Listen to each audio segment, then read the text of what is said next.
Hi, everybody, and happy holidays. My name is Greg Katz, and welcome to Tuesday's edition of WeAreSC.com's Inside the Trojans Huddle, where we tell it like it is. Friends, Inside the Trojans Huddle is a game-like panel discussion that is posted each Tuesday during the season. The huddle features WeAreSC.com columnists, staff writers, and historians.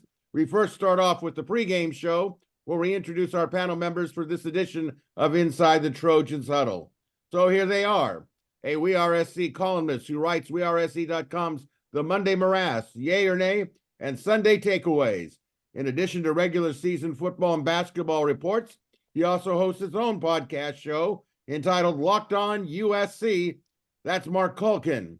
The editor-in-chief of WeAreSC.com, columnist, national recruiting guru, producer, and moderator of WeAreSC's Friday Four Downs video show and Five Things video show, which is posted on YouTube and WeAreSC.com after each and every USC football game, home and away. He's a graduate of USC. That's Eric McKinney, a former William Jewell College defensive back and WeAreSC columnist who writes the popular WeAreSC.com column, Musings with Arledge, and the well-received Musings with Arledge solo video edition.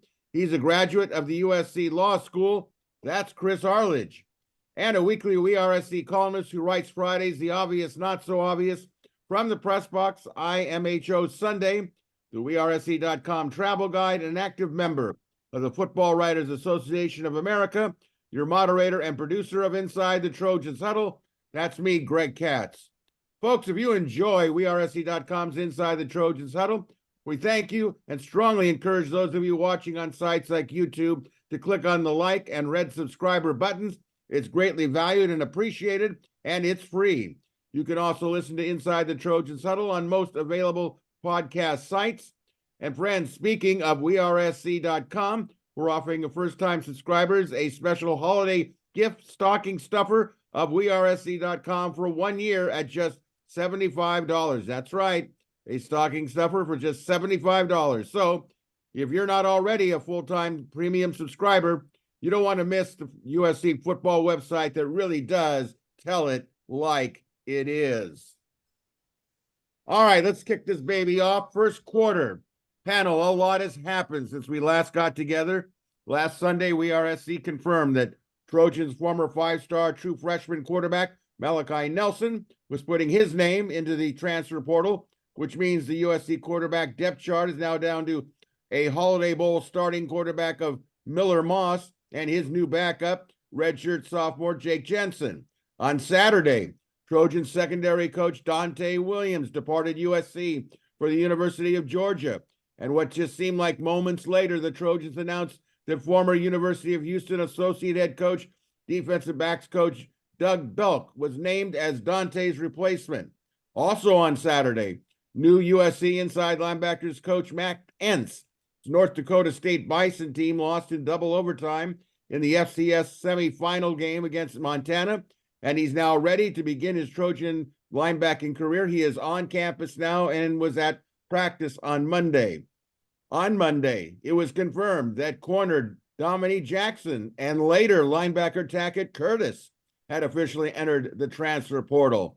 And aside from all that news, beginning Wednesday, the early national letter of intent signing window that will go through and conclude on Friday. So let's get right to it, guys.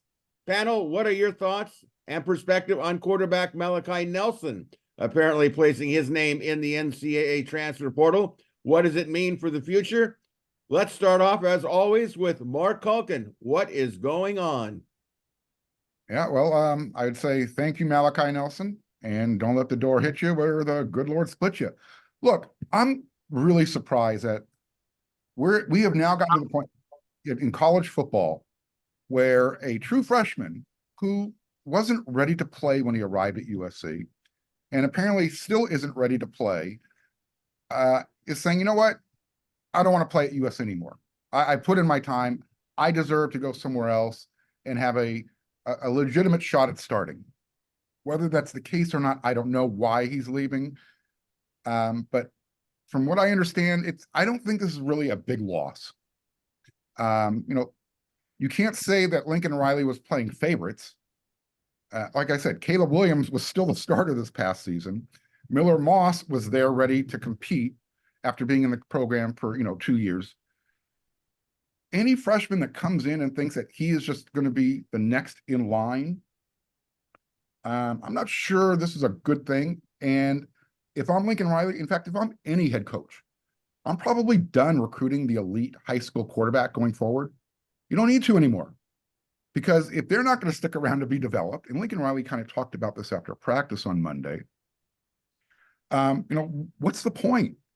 If these guys are just going to jump ship after a year or two, go grab somebody from the portal.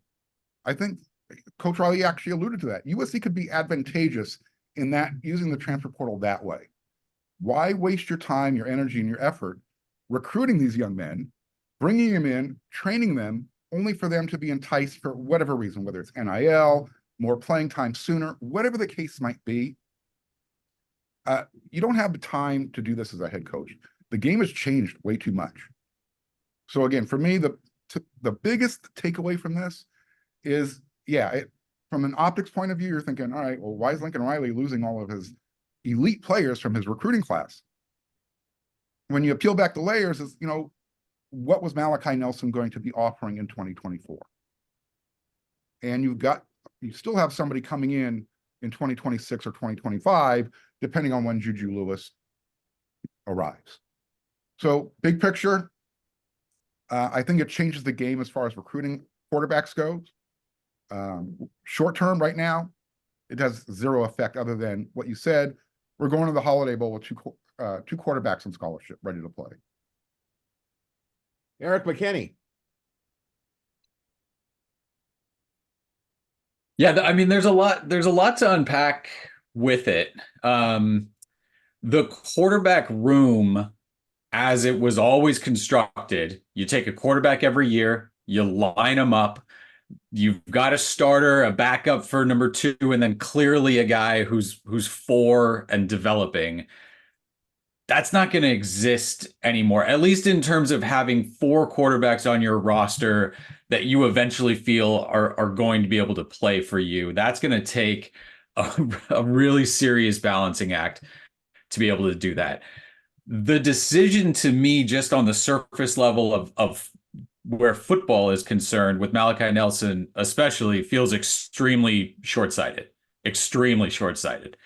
This was not a guy who was going to play this year, and to not even give yourself a chance to see what things look like in the spring, because you could still go in after spring. To not give yourself a chance to see what that looks like for yourself, again, feels short-sighted. Now, we have the business of college football, and more specifically, the business of yourself as an entity.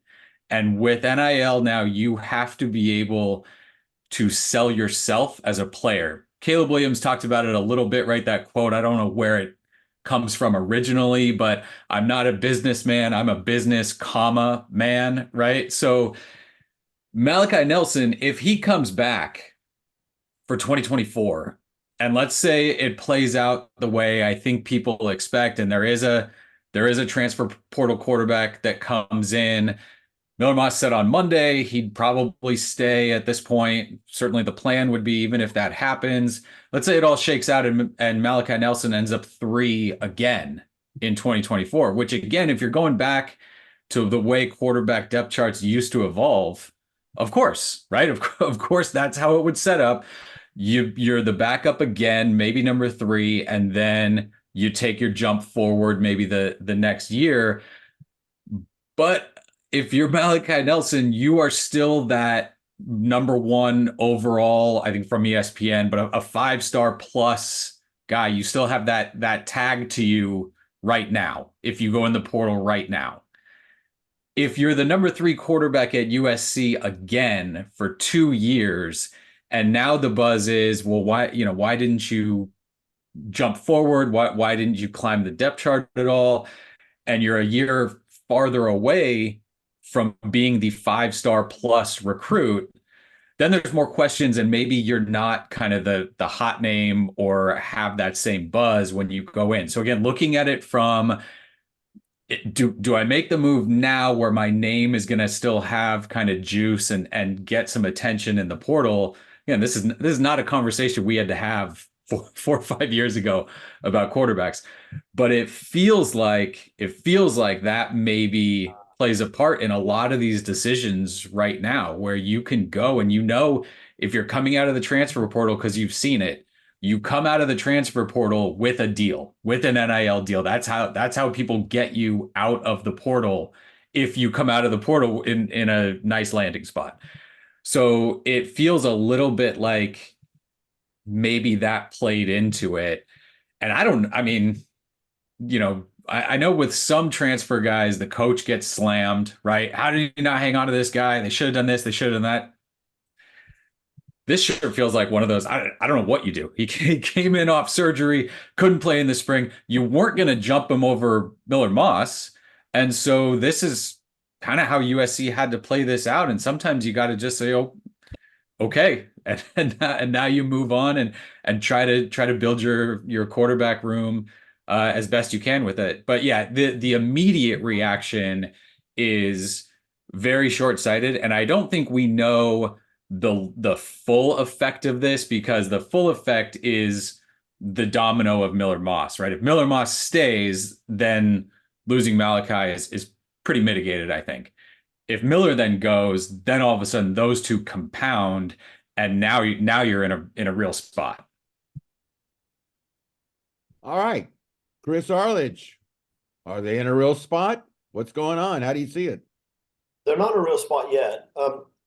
So look, the transfer portal and NIL have changed everything. And if you have a lot of good players, you're going to have a lot of good players go to the portal, like Georgia did, right? Georgia's got a ton of dudes in the portal, guys that are good football players. If you're not a very good football player, or if you think that you are, but the coaches didn't think you are, then you're going to jump in the portal. And so every program is going to have a bunch of guys jump in the portal. And there are some guys you have to hold on to, right? If you have a Caleb Williams, you do what you must to hold on to him. If you have Bear Alexander, you do what you must to hold on to him. You can't lose those guys. But if you're talking about a redshirt freshman quarterback who's not ready to play, there's only so much you can do. I wouldn't want to see USC throw a bunch of money at Malachi Nelson, would you? I mean, there are other holes on the roster that they need to fix if they have money.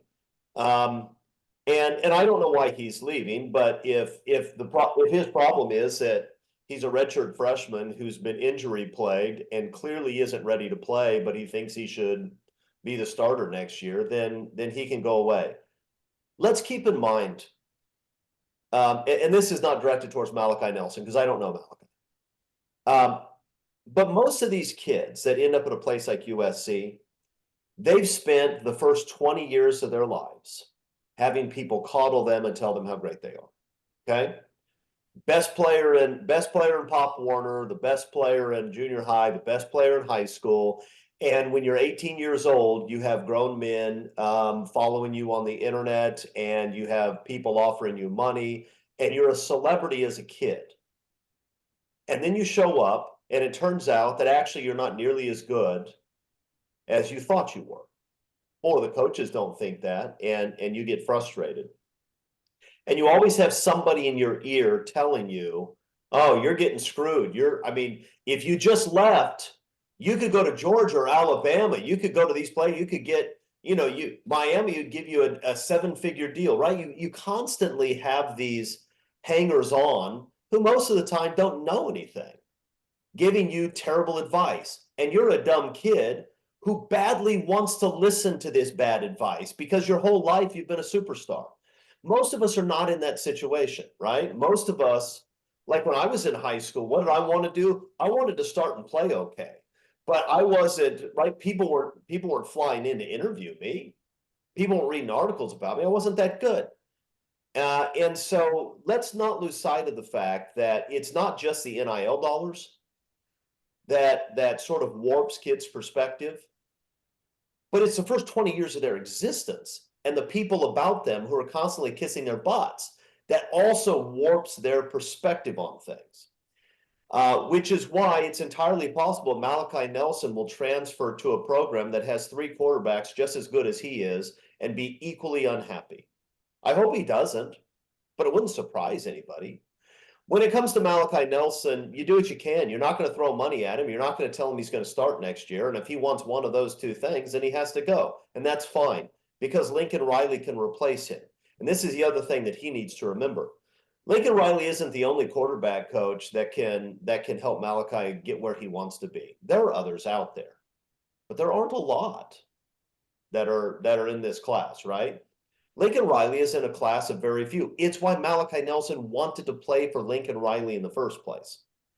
He was going to go to OU. He's okay. If Riley's USC, I'll go to USC. There's a reason he chose Lincoln Riley in the first place. And unless he is going to find a place that has a quarterback coach of equal stature, skills, and experience, then he's probably screwing up. And even if he does find a quarterback coach of equal stature, that guy's going to have other players too. And he's not going to start there. Right? I don't care who it is. Ryan Day, he goes to Ohio State. Ohio State has their own transfer portal quarterback issues right now. They'll figure it out. They'll have some guys. They'll probably have a guy that has more experience. So it strikes me as a little bit foolish. Assuming Lincoln Riley still believes in Malachi Nelson and wants him in the program, it seems a little bit foolish to me that Malachi would leave. Because it's not obvious that there's going to be a great landing spot for him where he's going to get developed better and walk right in and be the starter and win a bunch of games. That may be his fantasy, but I think it's a fantasy. But if you lose him, you lose him. Lincoln Riley will replace him when the time comes. Whether that's Juju Lewis or some guy we've never heard of, he will be able to replace him. Because USC is a place where you can find quarterbacks who have experience and talent and will go for a year or 2 if you need that. That's going to be easy. I'm not worried about that. There are a lot of other positions on this roster I'm concerned about. Long-term, quarterback is not a position like that for me. Well, I think this whole thing is just the state of affairs in college football. Everybody's changing. Everybody's doing it. It's like, it's almost like a babe magnet for attention getting. I was just reading about Dylan Raiola. And if we all remember, Dylan Raiola was the hot quarterback that, thought maybe he's going to come to SC because he was coming to the camps in Southern California and he would motor over to USC. And then the next thing we find out, he's going to the East Coast in the Southeast because he thinks he's going to go to a school down there and enroll high school down there and sign. And it looked like, okay, done deal. So what do we find out a day ago? He's going to Nebraska where his uncle coaches. So it's so fickle. I was watching Lincoln Riley on his media conference after practice. I really had a lot of sympathy for him. He looked like he was just painfully disgusted in discussing the whole situation. I gave him a lot of credit. I thought he handled it magnificently. I think we all brought up the fact that in the case of Malachi Nelson, he's been recruiting him for how long? Okay, back to the Oklahoma days, and this kid doesn't even last basically a full season. He was hurt, and it was almost like, what is going on here? But I think SC will be better off. And again, I say this, and I've said this last week. I think it's all about competition in practice anyway. And I think a tip of the hat, I still will say a tip of the hat to Miller Moss. He's kind of just been the loyal soldier. I think even he mentioned in an interview yesterday, he's kind of old school. He believes in sticking in a school, competing. He knows that Lincoln Riley's trying to bring in Will Howard as a quarterback next season, but he kind of took it in stride and said, well, that's just kind of the way it is. I'll just compete. And he's kind of like the type of player you'd like to have. Whether that's going to be in existence in the future is anybody's guess. But let's move on here. We've talked about Malachi Nelson staying in the sequence of events of this last weekend.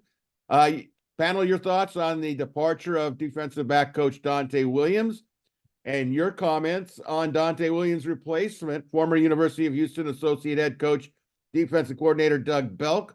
Mark, how did you see this taking place? Well, I think everyone kind of anticipated it was going to happen.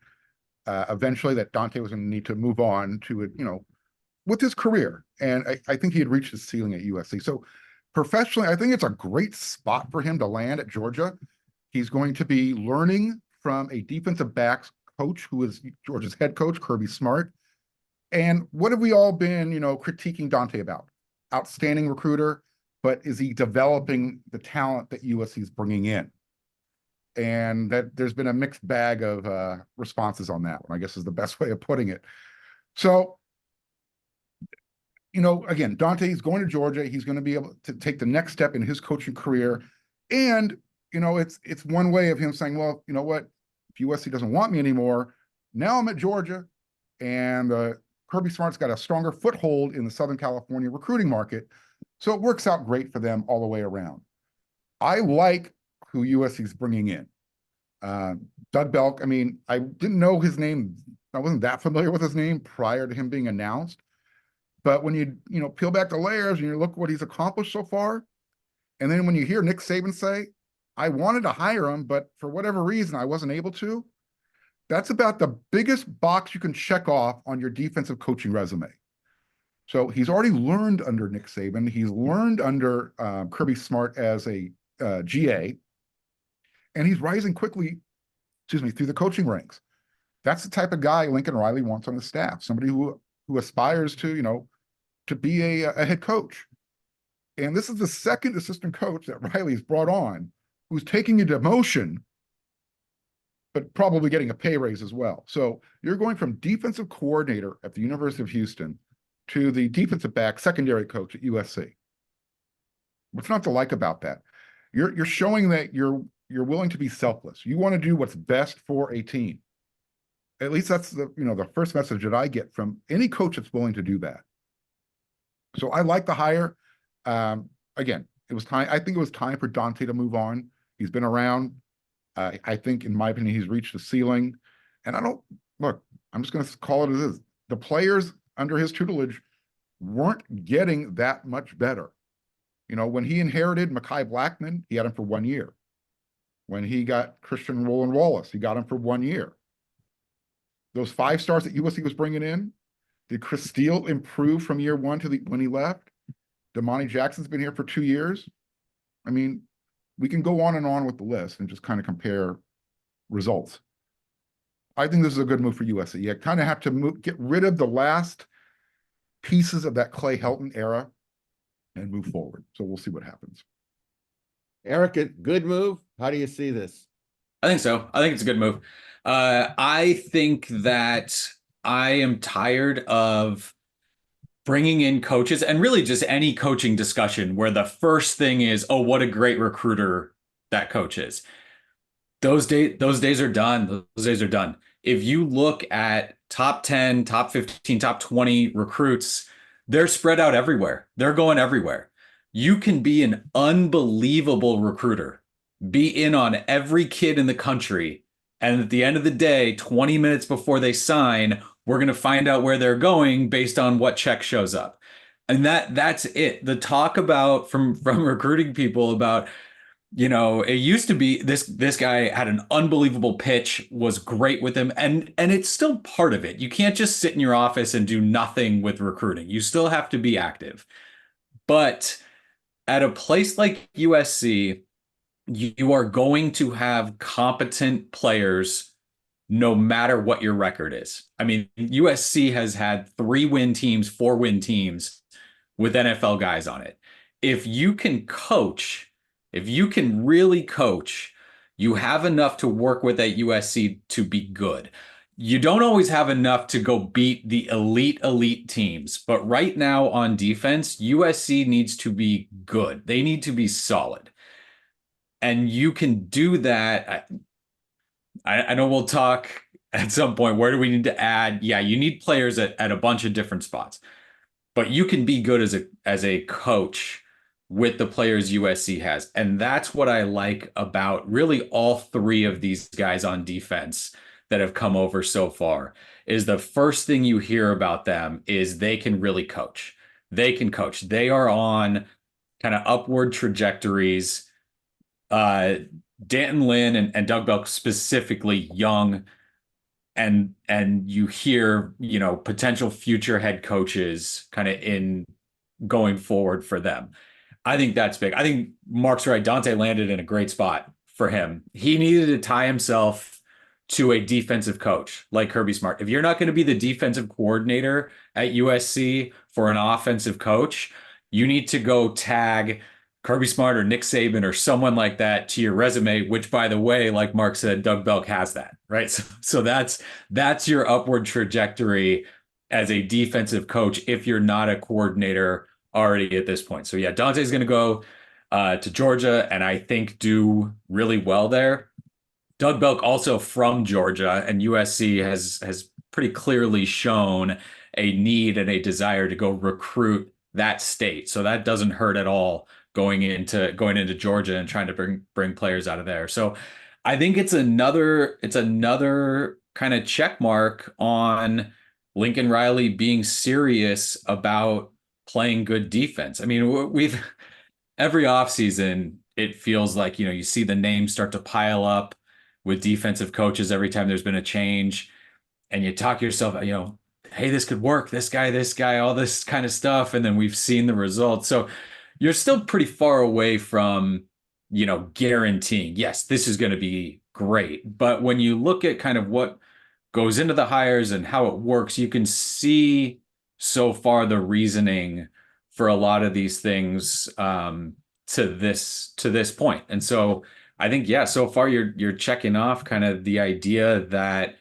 they're serious about playing better, solid defense, because so far what it looks like is these guys can coach. And when you have other coaches saying this guy's a good coach, right? That's the stamp that you want. You don't need recruits saying, "Oh, I really like this guy." That just doesn't get you to where you want to get to. And so far, that's kind of the feedback, is that these guys can really coach. Chris Arledge? I love the move, and I love it for a lot of the reasons that Eric just gave. All three of these hires show that Lincoln Riley really is trying to put together an elite staff of guys who have experience in a lot of different ways. NFL experience, a lot of college experience coaching for people like Nick Saban. And all three hires are fantastic. I don't think we're going to see a defense where we have a lot of guys standing around not knowing what to do, right? I don't think we're going to have that. I don't think we're going to have guys consistently giving up contain just for the heck of it because they do. We're not going to see that. And I don't think we're going to see the sort of asinine schematics that we've seen over the past few years, where you look at some of the guys on the defense and just say, that guy's given a job that he can't perform. I don't think we're going to see that. So I don't know what sort of talent USC is going to have defensively, but I think we're going to see a unit that knows what they're doing, has an appropriate scheme, and plays hard. I'll take that. I'll take that no matter what the results are. I mean, that first year that Pete Carroll was here, USC wasn't a very good football team, but you watched the defense play, especially, and you thought, you know what? These guys seem to be playing hard. They seem to be playing discipline. It's like they're learning how to play football. And I was thrilled to death with that first year, defensively at least. I'll take it. Good hire. Look, on Dante is a polarizing figure at USC now. There are a lot of USC fans that are huge Dante Williams fans. There are a lot of USC fans that are saying, why did this guy hang around so long? And I think both sides have pretty reasonable arguments, right? I mean, Dante is a good recruiter. Recruits love him. He has a reputation of being a really good corner coach. And he just got hired by a guy who knows a whole lot more about football than I do. Okay, that's all good marks in his favor. The problem is the pro Dante people have to make excuses for Dante. They have to say, well, bad defense coordinator, right? They have to make excuses, because what we've seen from Dante Williams guys over the last, 4 years, how long has it been, is really bad. I mean, really bad. Guys that this is a position, because Dante's been a good recruiter, corner is a spot where USC's actually had some talent over the last 4 or 5 years, right? You look at there are years when you look on the O line or the D line, you say, I'm not sure we have the guys there to be any good. But at corner, we've always had some guys there that you say, okay, these guys look like they could turn into something, and they never turn into something. Whose fault is that? If you want to blame Alex Grinch, blame Alex Grinch. I like blaming Alex Grinch. It's one of my favorite things to do. But you know what? At some point, when you consistently have to blame Alex Grinch, and it wasn't just Alex Grinch, remember, we had to blame the defensive coordinator before Alex Grinch too for Dante's guys. Okay, so two straight defensive coordinators don't know what they're doing. Probably don't. Fine. But still, Damani Jackson he can't handle a guy taking a hitch and not fall on his face and let the guy go 70 yards, despite being an elite athlete. And I look at that and say, whose fault is that? Is that Alex Grinch's fault? I'm not sure. Is it Dante Williams' fault? I'm not sure. Maybe it's not.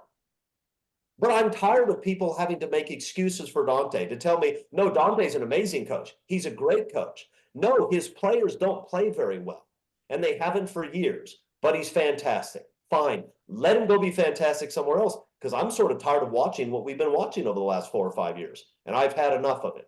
So I'm thrilled to death that he's leaving, and he may be great, and he may be great at Georgia, and I wish him the best. He seems like a good dude. What he doesn't seem to be, based on what I see on Saturdays, is a good cornerbacks coach or a good head coach. I didn't see either one of those things, so I think we're going to be all right without it.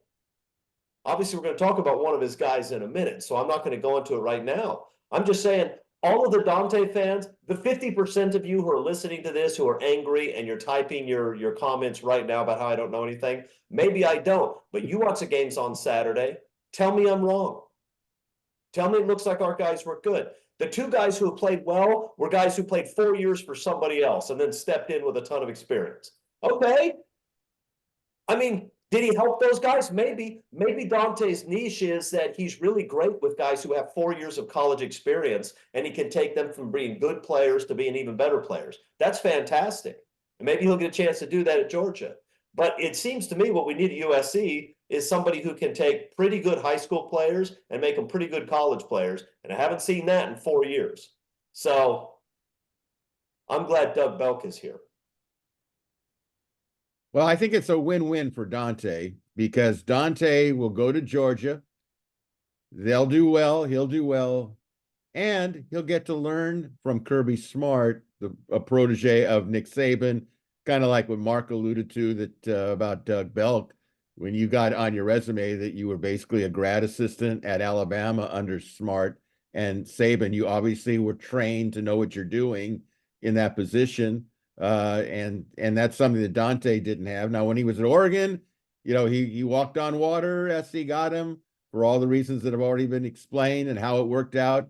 I thought it was interesting that, of course, Dante immediately gets in contact with a USC recruit out of Mission Viejo, defensive back, and representing Georgia and offering him a scholarship at Georgia. So the game is on with Dante, but I'll tell you what, I have all the confidence in the world that Doug Belk is going to rise to the occasion out here, because I think, and all credit goes to Lincoln Riley for changing his staff, of which apparently is still not done on defense, because he said yesterday that he's still evaluating and making decisions about the staff. Well, how many guys are left on the defensive staff from this last season?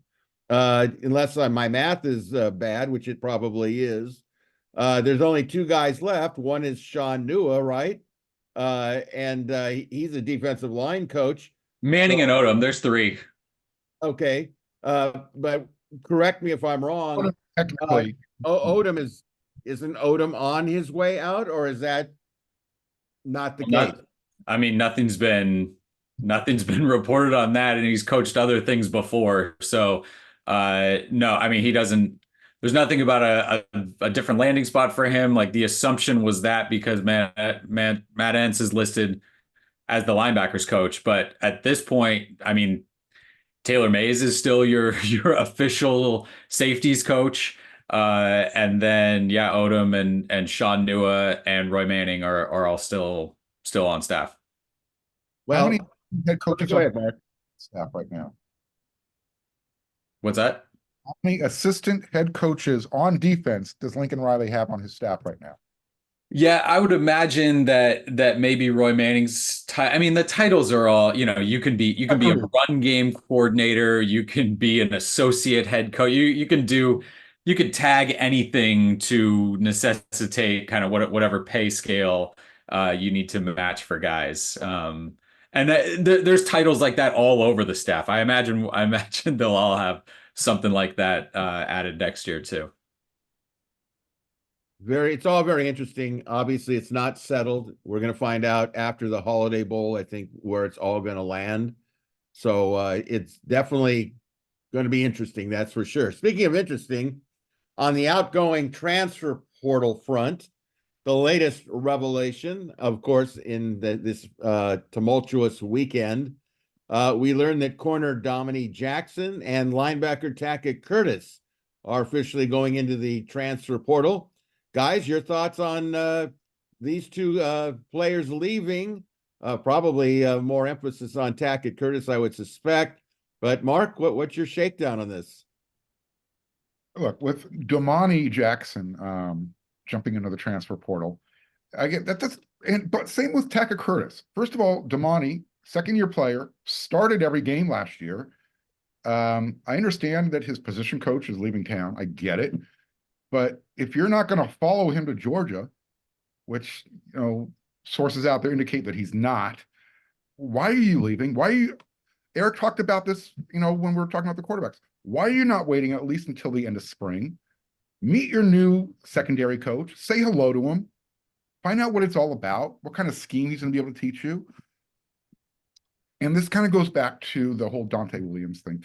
Dante, great recruiter, but if your players see you more as a friend and a confidant than a coach, I don't know how much that's playing into this, but that was, part of, Dante's personality was the players on the team and the recruits, they looked at him as a friend, like a big brother. And I don't know if that's having an effect on Domani's decision to leave USC. He's a starter. I mean, we talk about short-term and long-term projections. If he's looking at NIL, do you really want to hit the free agent market after your last season you just had? I mean, really, what is your market value? So again, I don't understand this one. In fact, I understand this one less than I understand the Malachi Nelson decision. Tackett Curtis, same thing. Freshman, started at USC. Probably shouldn't have started. And, you're constantly being rolled out there. Your teammates pump you up. Your coaches are constantly pumping you up. Your position coach may or may not be here in 2024. You're going to go back into the transfer portal? Why? I don't understand these moves. I really don't. There's got to be something else behind the scenes that's playing a role here. To me, I don't think Tackett Curtis is an NIL type of guy. That he doesn't give me that type of vibe, that personality. So it can't be about playing time. What could it be? Again, meet your new linebacker coach who seems to be really solid when it comes to fundamentals, who seems to be, a linebacker coach, and that's your position. And you're bringing a former head coach with a defensive personality that's done really well with lesser talent. Again, I don't understand this move. Maybe Eric, maybe Chris can enlighten me. Eric, can you enlighten Mark on this one? Probably not. No one else has been able to. Not just about me, just enlighten the whole people. No, I'm with Mark on it. I'm with Mark on it. I don't get it. So Tackett Curtis's playing time cratered when Alex Grinch left.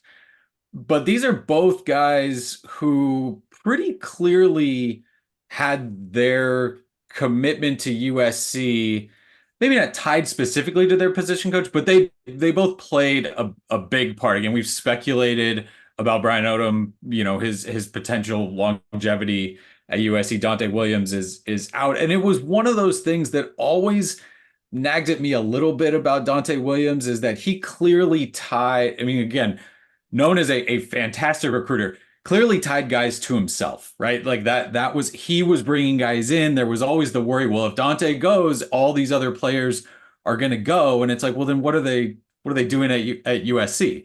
So, you know, the number of like commitments he got from players 4 and 5 years out that we never even heard about when it came time for them to actually sign was always kind of interesting. Anyway, if Dante's leaving because the position coach is leaving again, I don't know what you do because you're making that decision to try to make your program better.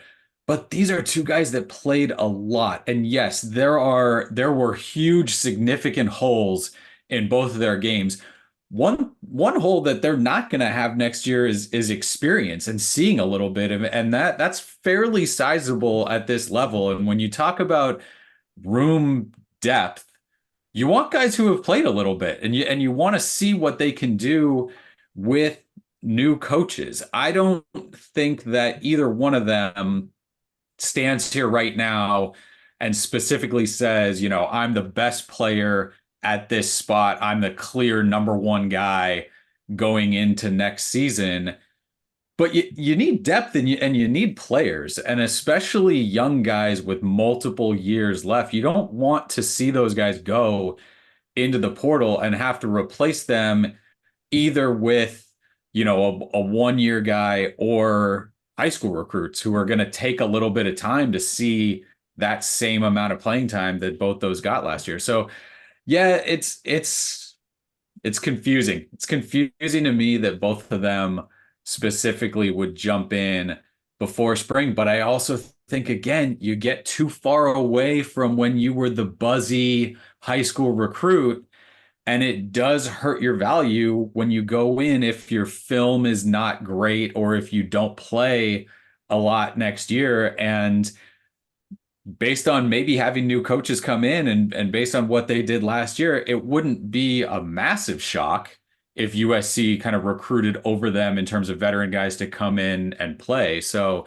if you can say, hey, I've got experience and I played, and oh, by the way, I was a 5-star guy, high 4-star guy with a ton of attention, maybe it does make sense from that in terms of finding a landing spot out of the portal to go in right now and do that. But this is just not, I mean, guys like this who play that much as a second-year player and a first-year player, again, a handful of years ago, we are not talking about these guys transferring and looking for somewhere else to play. So it's just adjusting to kind of what things are now and what we're going to see every offseason going forward.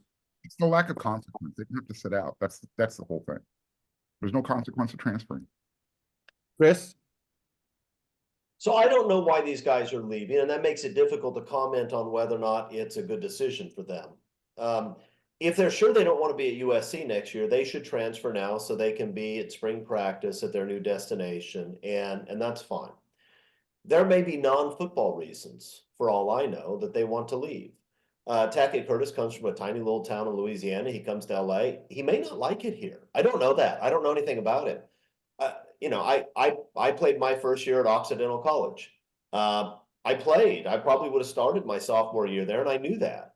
But I just didn't like being there. Culturally, it was a bad fit for me, so I went somewhere else. It wasn't a football decision at all. Is it a football decision for them? Probably, because they're football professionals, or at least hope to be in a few years. I wasn't. So it's probably a football decision, but I don't know. Maybe it's a cultural decision. Maybe maybe Tackett Curtis wants to go to a smaller town. I don't know. I'll say this. Let's start with Damani. If Damani's problem is that Dante is gone and he doesn't want to be at USC because Dante didn't get a fair shake, that's fine. But here's the thing. Damani Jackson wasn't very good last year. He wasn't a good player. I don't want to lose him because he has a rare skill set, and I think with good coaching and time, I think he could become a very good player. You don't want to lose a guy like Damani Jackson.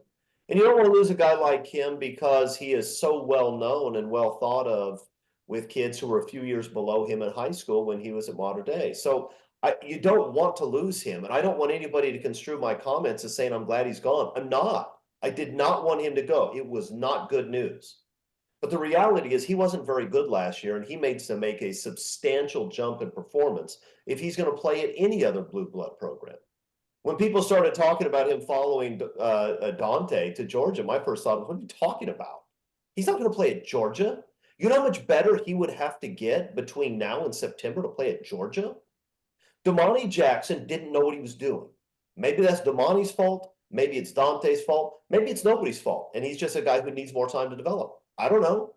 I know that you can't teach his length and his arms and his speed. You can't teach those things. Those are rare commodities. And so you want a guy like that to stick around and be coached by Doug Belk and see what can become of him.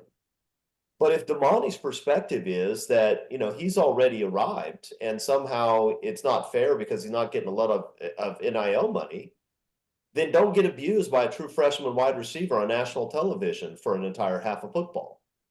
I mean, that's the reality. He was not a good player this year. I think he might be with time, but he was not. Tackett Curtis actually irritates me a little bit, and it's not fair because it may be a non-football decision, but the truth is USC's coaches bent over backwards to invest in that guy. And I applauded it. I applauded despite the fact that I knew that Tackett Curtis was a liability on the field almost every time he was out there because he didn't know what he was doing. But I also understood that Tackett has rare physical gifts. He's an aggressive kid. He didn't really play linebacker in high school. And in high school, he could just do whatever he wanted, right? He could just run around and destroy 11 guys on offense because he was so much better. So I cheered the USC coaches doing it. I get it. Play him. He's not ready. He's a liability. Get him some experience because I think over time he's going to become really good. And I was excited about his future. It's a little bit irritating for a guy who's put on the field when he doesn't belong there and doesn't deserve to be there because the coaches are investing in him and his future. They didn't pop into the transfer portal after that year. But whatever. I mean, I don't know why he's leaving. But again, if Tackett Curtis is saying, oh, maybe I'll go to Ohio State. Well, go to Ohio State. But you better get a whole lot better between now and September because you're not good enough to start at Ohio State right now. You're not. So it's, USC fans are not the only fans that are looking at this sort of situation, right? There are all kinds of Georgia fans looking at the guys in the transfer portal saying, what in the world? We recruited all these guys, they're good players. Now they're all just going to disappear. It's frustrating to be a college football fan right now. And it's frustrating for a lot of people. And you hate to see guys that are that talented disappear when you think that with coaching and time, they could become Trojan legends. I thought Tackett Curtis was going to be a guy who, after 3 years, is an All-American, leaves USC, and we talk about him the way we talk about Brian Cushing. That's what I thought he would be able to be here. And maybe he'll be there, that's somewhere else. And I don't have any ill will towards him. I'm not going to root for him either. I don't care. I'm indifferent to Tackett Curtis now. But to leave after the coaches gave him everything they could give him irritates me just a bit. Well, I'll just say this, and it goes back to what Lincoln Riley said yesterday. And I said this the week before when USC was playing UCLA. I don't think that you have so many players that are new that don't really feel the SC-UCLA rivalry because they're from all over the country. They haven't been to SC long enough to really feel it. And I totally agree with Lincoln Riley about let's get the players that want to be at USC, that means something to them about being a Trojan. I'll just say Miller Moss.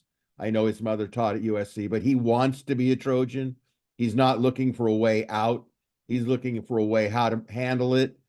He may not be the starter next year, but that's, to me, he wants to be a USC Trojan, and that's who they got to recruit. They got to recruit guys that want to be here.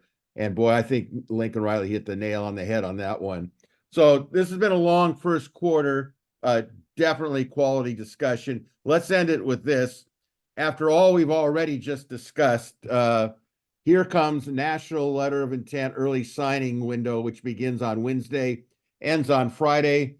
Guys, just your overall predictions and general overall thoughts on the recent portal transfer commitments, probable high school signings with the USC football program. Mark, how are you feeling about what's going to happen the next 3 days? As much as Trojan fans, especially recruiting fans, don't want to hear this, You're not going to have a top 10 class by the end of the early signing period. And it's probably going to look better by the time February rolls around with the transfer portal and guys taking trips later and signing later. With that said, we've just been talking about guys who want to be at USC, who want to be Trojans, who, that's who you want the coaching staff to invest time in.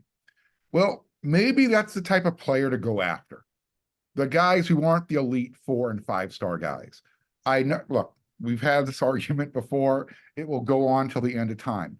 You need to have the right mix. You want to have elite talent, but if that elite talent isn't going to sit around and want to be developed for longer than a year or 2 years, maybe it's best to start recruiting the type of player who's got that dog in him, that chip on the shoulder, the guy who feels underappreciated. And if you're going to have an all-star coaching staff of, lesser known guys, but are quality coaches like a Matt Entz and a Doug Belk or a Danton Lynn, these guys who are coming up, go get the players that are hungry. The players who, as Chris talked about earlier, haven't been coddled for 20 years. And I agree with Chris. Go get that type of player. That's the type of recruit that USC needs. Go be blue collar. You can be a blue blood, and you could also be a blue collar type of roster as well. So USC fans might not like it. They like to win that mythical recruiting championship, or at least be in the discussion. It means nothing, because is Malachi Nelson, is he really an elite 5-star plus? Was Damani Jackson really a 5-star? Corey Foreman, Whitney Lewis? I mean, the list goes on and on and on. So let's, USC likes to be a leader. Let's start shifting things again.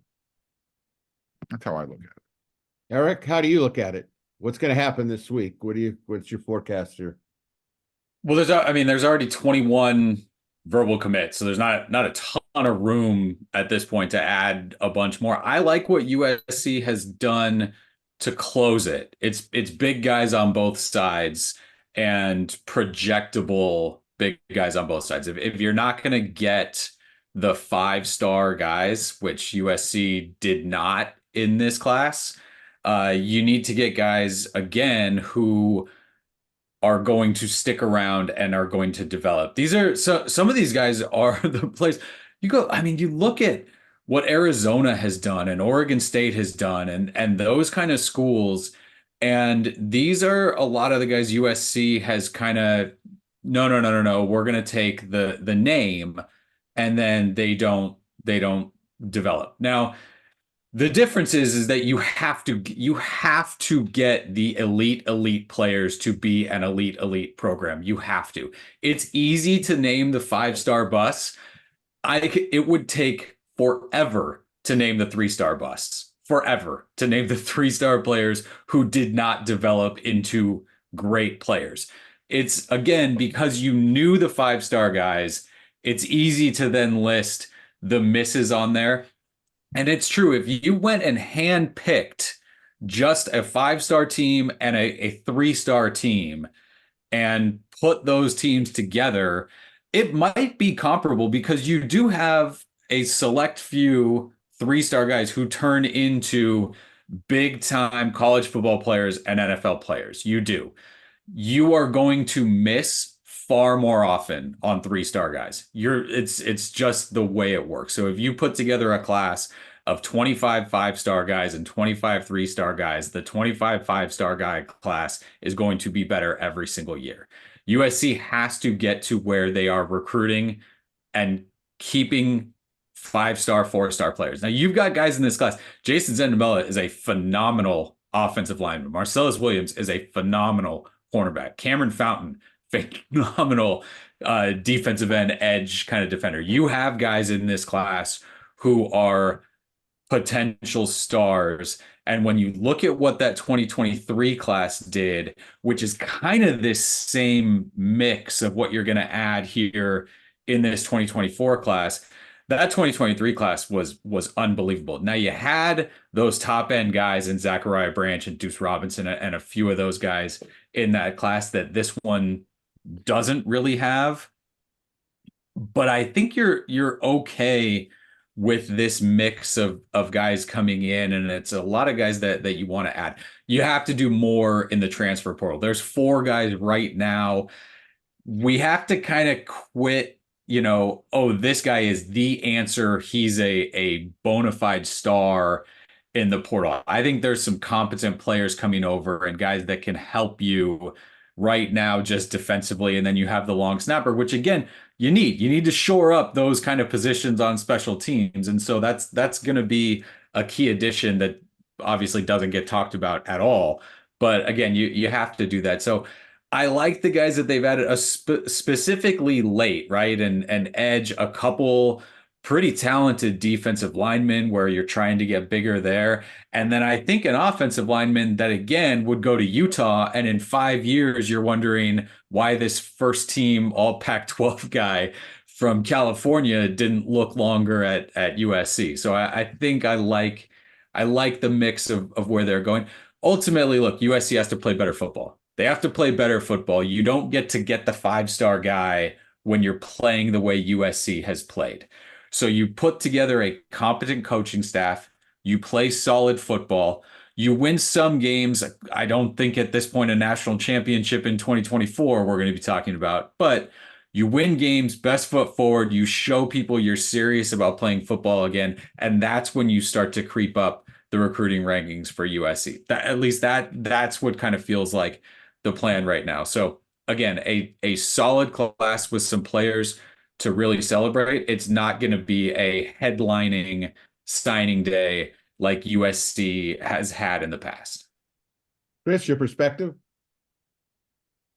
So USC is at a disadvantage now in a way they never have been before, because while it's true that there were always schools that were sometimes offering improper financial incentives, now there are a lot more schools and the amounts are bigger.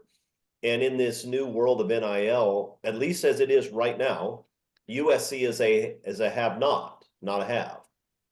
They don't have the kind of money to offer to these kids that Oregon does or Texas A&M does, and that's going to be a problem. Assuming you can't shake more money out of USC alums, then I think what Lincoln Riley is doing is the right approach. You can build really good offensive lines without getting 5-star talents. In fact, a lot of teams have been doing that for years. Wisconsin, Nebraska in the old days, right? They built really good offensive lines without bringing in 5-star left tackles that can command, $750,000 or whatever the number is in NIL dollars today. I think USC is doing that. This offensive line class and last year's offensive line class look to me like they're really promising.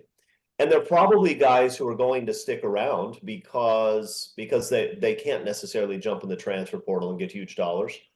But they're guys who are going to be really good football players. And so I like what they're doing up front. At quarterback, Lincoln Riley will attract guys who can play.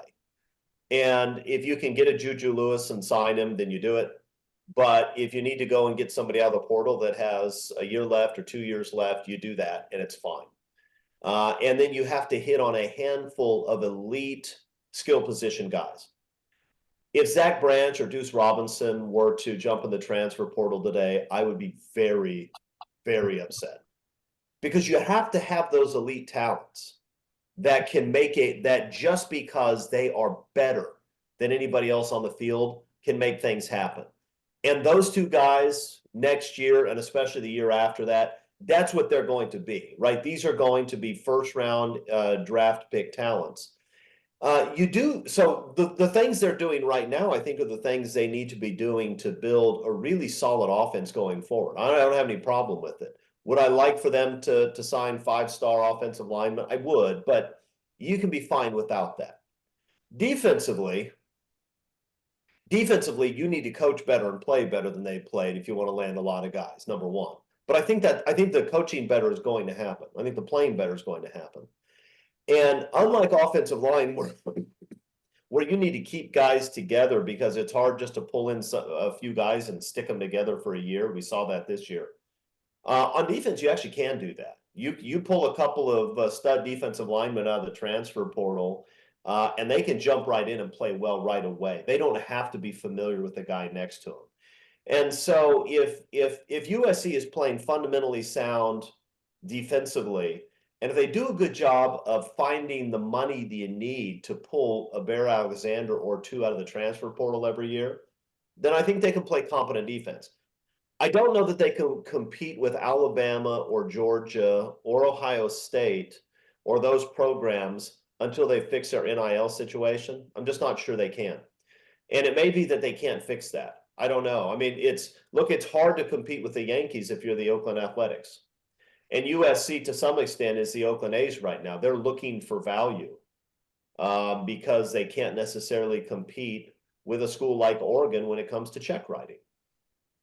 That's not a position USC's ever been in before, right? Even before, when USC was competently led, they would out-recruit everybody in the West based on their tradition and based on the fact that that these kids had high school coaches and dads who would tell them stories about the USC teams they used to root for.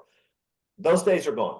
So USC either needs to get a lot more money to get in the NIL game, or they need to be really good at finding people under the radar. And they might be. They might be, actually. I think the offensive line class last year is evidence that they can do that. The defensive line class absolutely is, right? Elijah Hughes and Sam Green, these guys were not five-star recruits, but I would take them out of the defensive end from Bosco last year any day of the week. Absolutely, they're going to be better football players. So I don't have a problem with what they're doing. It is frustrating to watch Oregon swoop in and land guys because they're offering so much money. I hate that. I hate Oregon. I hate what's going on with them. I hope the earth opens up and swallows them, but I don't think that's going to happen. So USC is just going to have to be really good at identifying guys who they can land without writing big checks to, and they need to save their money for a couple of for a defensive tackle and a rush end every single year in the transfer portal. Yeah, I tell you, a couple of brief thoughts, then we're going to move on. One, the quality, it's not the number of guys that they sign, because that can vary from year to year. It's the quality of the signings.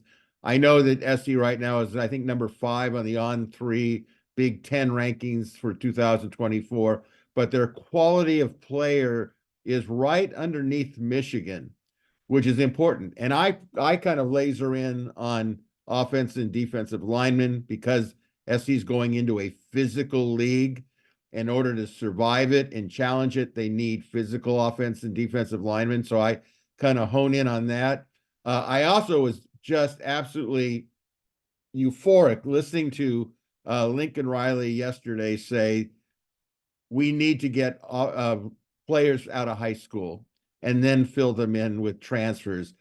The perception has been it's all about the transfers and we fill them in with high school players. And he seems to admit that they're having kind of a redefinition of their mission statement on how they want to go about it. And I'm fine with that. I've been saying that, like many people that on our panel or that watch the show, and we appreciate you watching it, that it's got to be, the foundation's got to start with high school players, hopefully within Southern California and California in general. So it'll be interesting to watch going ahead. And I agree with Mark. Let's wait and see what happens after February signing period to get an overall look. Speaking of overall looks, fans ever been caught in the last minute ticket frenzy? The stress, uncertainty, it's crunch time. You don't need it. But guess what? There's a game-changing solution. It's called GameTime. Imagine this: effortless ticket buying for all your favorite sports, music, comedy, theater events. No more frantic searches. GameTime is your ultimate ticket buddy. Sure sounds good to me. Want perks? Well, how about incredible deals on last-minute tickets and a rock-solid best price guarantee? Say goodbye to ticket anxiety and hello to the sheer joy of being in the moment. The USC football regular season, of course, has been completed. All eyes are headed towards the DirecTV San Diego Holiday Bowl for a date with CFP number 15 Louisville Cardinal on Wednesday, December 27th at Petco Park. You can check out GameTime for the best ticket options for the Holiday Bowl. And a reminder, also check out GameTime for the best ticket values for USC basketball games at the Galen Center. So check out GameTime tickets after watching or listening to today's Inside Trojans Huddle. Aside from USC tickets, you can also head to GameTime for Rams, Chargers, Lakers, Clippers, tickets to all your favorite LA teams, and don't forget those concerts as well. Flash deals, easy access, seat view images, unbeatable prices, and guarantee, event protection. GameTime has it all, from sports to rock concerts. So here's the deal. Head to gametime.co. That's gametime.co. That's .co, not .com. Download the app, create an account, use Trojans for $20 off your first purchase. Ready to dive in? Well, as for buying tickets, it's easy as tapping on your phone. Tickets are sent to your phone. Again, download the GameTime app, create an account, use code Trojans for $20 off. Terms apply. Create an account, redeem code Trojans for $20 off on your first purchase. Download GameTime today. Last minute tickets, lowest price guarantee. All right, let's move on, and we'll go quickly from here on. Panel, the Trojans have now seen officially at last count around 15 outgoing transfers, with linebacker Tackett Curtis being the latest, of course, and a 16th edition could be when it's officially announced that Malachi Nelson is being inducted into the portal. Are you concerned or alarmed with what you're seeing in the USC football program, or is the Trojans football exodus just par for the course for where we are in the overall world of portal transfers? Chris Arledge. I think it's just the world we live in now. It used to be that the guys who transferred were the guys who didn't play very much and wanted to go somewhere where they could play. You're still going to have a lot of that, but increasingly you're going to have situations where guys play pretty well and think they can get more money somewhere else, and they're going to leave too. So this is going to happen pretty consistently. It's not just USC, it's everywhere. I mean, Ohio State was trying to figure out why their starting quarterback jumped in the transfer portal. I don't think they know. I mean, it's weird. We talked about Georgia losing a bunch of guys. It just is going to happen. It's going to happen everywhere. And so you have to recruit your entire roster constantly, and that's just the way it is. So am I alarmed with what I'm seeing in the USC program? Yes. But am I alarmed by the exodus and the transfer portal? No, that's not my problem. My problem is 7-5. That's a problem. Mark? Well, I don't know. I called Eric last night. I said, dude, what's going on? Because this just felt really weird. I mean, Lincoln Riley's first recruiting class at USC, 2022, had 11 high school commits. 5 of them are in the portal. I mean, that's a nearly 50% miss rate. That's not good. In fact, that's downright terrible. And I don't blame Lincoln Riley for that, but that's what the transfer portal has created. Look, I think it's a good thing, but it's time to put in a toll booth. You got to pay something. You can't just get something out of it. Look, Chris is right. This is where we're at right now. So until some guardrails are put in place, some rules are implemented, man. In fact, I even said this to Eric. I said, what happens? What if, and there will be a what if posted later on today, what if Lincoln Riley decides to jump to the NFL? I mean, could you imagine, other than WeAreSC site blowing up, which would be outstanding, where are we in college football right now? How long does Lincoln Riley want to deal with this type of stuff, where you're busting your butt recruiting guys, and in a year or two, they're going to say, you know what? I didn't really want to be at USC. I don't know. I'm a fan of the transfer portal. I'm not a fan of the one-year transfer portal quarterback. I just think that we need to get some rules, some guardrails put in place. Otherwise, you can't have the inmates running the asylum. I mean, look what's going on right now in the big world. You got to have some rules in place, and there has to be some consequences. Eric? I mean, somebody's got to win the national championship every year, right? So coaches can still win it. You can figure it out, and you can get your program humming to where you can withstand this stuff and you move forward. So I do think that there's definitely a push among coaches eyeing the NFL and, hey, I don't have to deal with this kind of stuff. And that's going to be a landing spot for some coaches. I'm not ready to discuss is that in Lincoln Riley's future. He sure sounded, again, after Monday's practice, all in on buy in and putting this thing together and bring guys here. So as far as my feelings about who's gone in the portal and what that is, it's a byproduct of it. It's going to be that you're going to have big name guys at USC. They're going to want that kind of attention. They're going to get it in the transfer portal by being able to kind of leverage what they've done here and go somewhere else.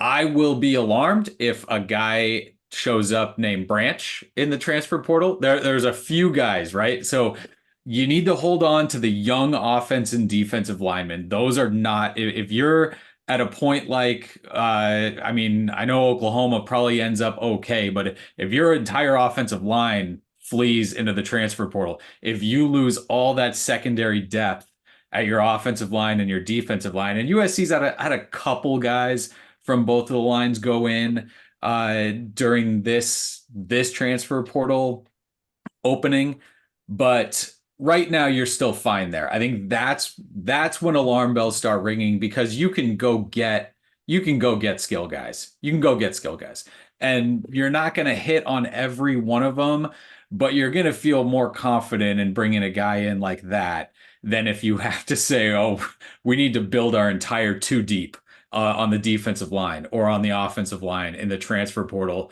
in this one off season. That's when it starts to become alarming, when you're losing guys at those two groups specifically, because that's really hard to replace. So you need to keep your guy, right? We've seen guys go into the portal from other programs that are like, this is our guy next year, right? This guy's going to catch 80 passes for us next year, and our offense is going to run through him. And all of a sudden he's in the portal somewhere else. Those guys are really tough to replace. So far, it feels like USC has kept enough of those guys going forward. So no, the players that have gone in so far, you're disappointed and you're bummed, because you want as much continuity year to year as possible. There's a reason that a lot of teams that win the national championship or have really good seasons are veteran teams with a ton of playing time together as a group. That still matters. So you don't like it from that, but as far as 4-alarm fire and red flags and all that stuff, it's definitely not there at this point yet with who's gone in. There's a little smoke. Again, both branches are on the roster next year, and you go from that. I mean, obviously that's overstating it a little bit, but there's some key guys that feel like are kind of bought in and coming back and sticking around. Let me ask you this, because I've kind of kept my mouth shut on it. Is there rumors about the branches thinking about transferring out? Have you heard that? No. Okay. Don't even speak that into existence, Greg. Yeah. What? We're going to edit I that was out. asking the question. I wasn't speaking it into it. By the way, since you brought it up, Chris, Eric, edit the we want to clear. I mean, right? Let's throw Deuce Robinson in there. Let's throw Braylon Shelby in there. Right? Like there's a few guys. I heard Greg say the F word 3 times, Eric. Get the edit button ready. Yeah. No. I would like to just say this came across the wire, though. I would like to announce that our beloved Chris Arledge is leaving the Bachelor transfer portal and is informed, this has not been confirmed officially, that he's going into the marriage transfer portal. Can you confirm that, Chris Arledge? Yeah, I can confirm that. I can also confirm that nobody sees that as a great loss. So I don't think I don't think that's going to have any of the sort of gnashing of teeth that we've seen if when Tacky Curtis announced his intention to leave. Well, we do want to wish you all the best, and I'm glad we got an official ruling on that. All right, let's go to halftime. Bottom line here is USC roster. Trojans are working hard in practice to get ready to play Louisville in the DirecTV Holiday Bowl on Wednesday, December 27th at Petco Park. For the record, the Trojans have not played a football game. God, this is hard to believe. Since UCLA on November 18th. Clearly, rosters from both USC and Louisville have been affected by those players who have elected to forego the Holiday Bowl to get ready for the NFL draft. Panel, are you concerned about the Trojans' dwindling roster to compete against Louisville in the Holiday Bowl? Your thoughts, Eric?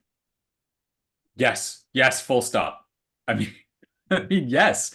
The depth is scary at a few spots. Now you've got, Taj Washington is going to stick around and he's going to play in that game again. There's a few guys. USC's absolutely going to have some players there, right? Austin Jones is there. The running backs outside of Marshawn Lloyd.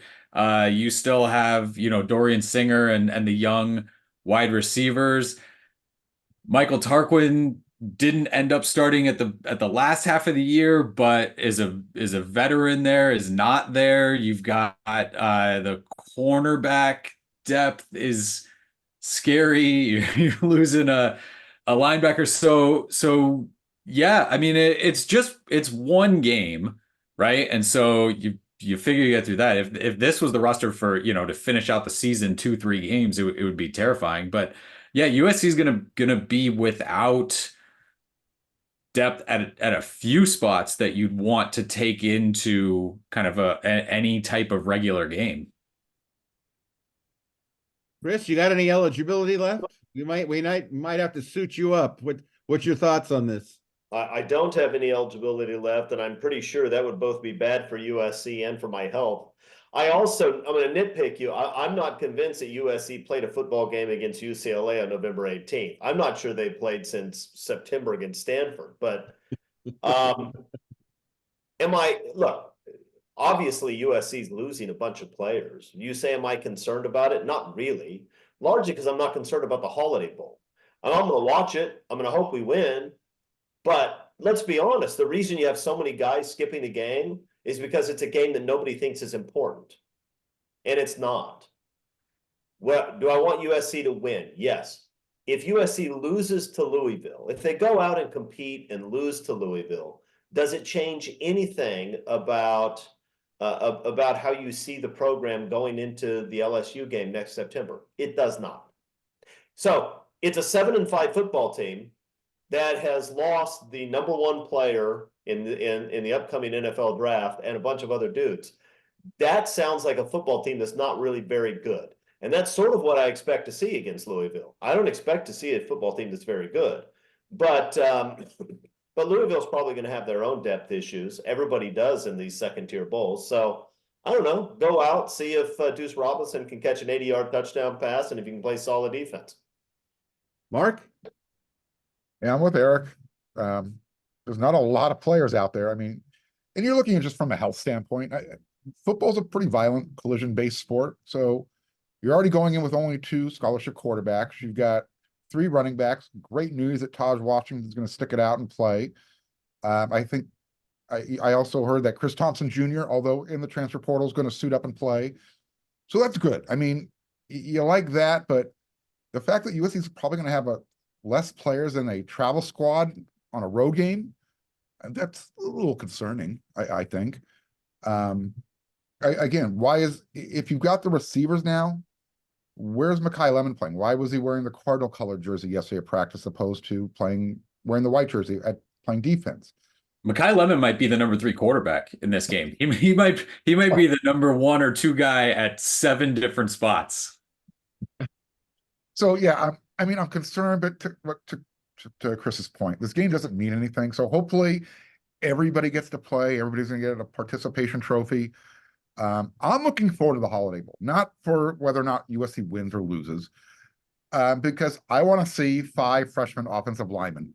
I want to see what they look like playing together, because that's what we're going to see in the spring. We're going to see a few of them in the fall. So you know what? Let's crack that egg. Let's see what happens. Let's just throw them all out there. Congratulations, Jake Jensen.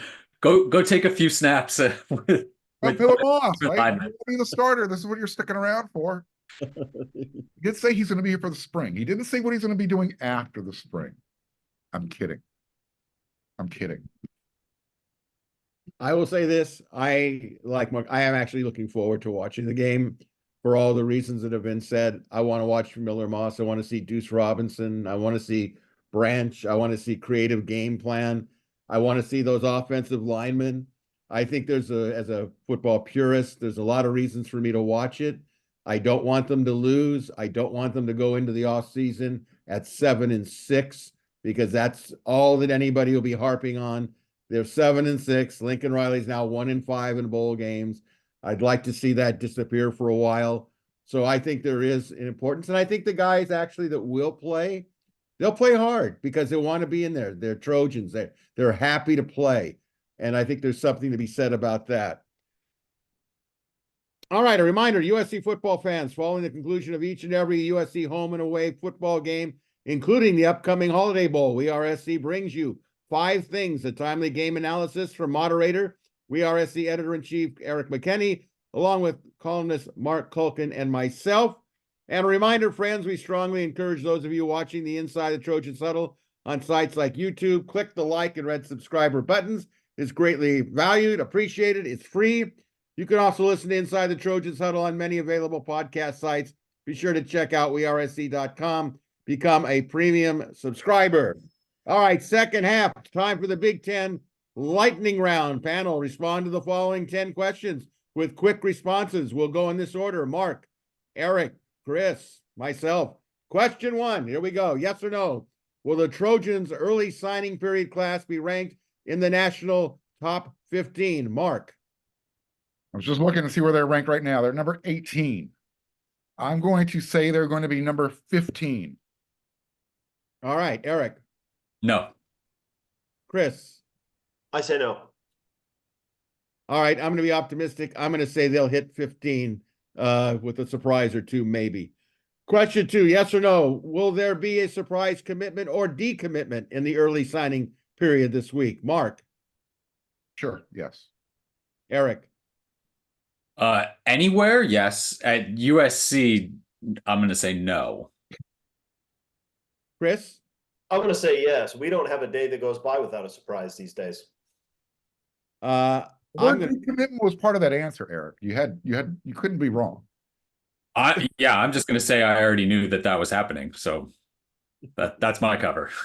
All right, I'm saying yes. Question 3, yes or no? Do you believe that star players departing college should get paid for playing in one last bowl game? Mark? Never thought about it. I'm going to say yes. Eric? No. Chris? You mean on top of whatever NIL money they already have, like a special bonus if they Oh, stick around? let's say Taj Washington is an example. He's going to play. I mean, he's already said that he's planning to go to the NFL, but he's going to play in one last bowl game for SC. You think he should get paid for it? And Greg, you're volunteering. Greg's volunteering to bankroll this for all the bowls. Let's save that money for a D-line transfer. So your answer is? My answer is no. The bowl games pay for the swag bag, so instead of just filling with bags, just put a gift certificate for cash in there. All right. I don't think you're gonna be able to pay anybody enough, like the big time guys, enough to play in that. I say this we could pay Caleb Williams a boatload of money to come play against this Louisville team. I'm not convinced that's a good use of funds. I'm going to say no, but I'm going to say that I think in the future it's going to be considered if the bowl games want to make sure that the rosters aren't so depleted. They've got to have some sort of incentive, like NFL does it for like the Pro Bowl and that sort of stuff to keep it alive. Question 4, yes or no? Do you think that Kansas State quarterback Will Howard will be the USC quarterback for the transfer cycle? Mark? Being forced down my throat, so yes. Eric? Yeah, but like every day that goes by, it's kind of what's up.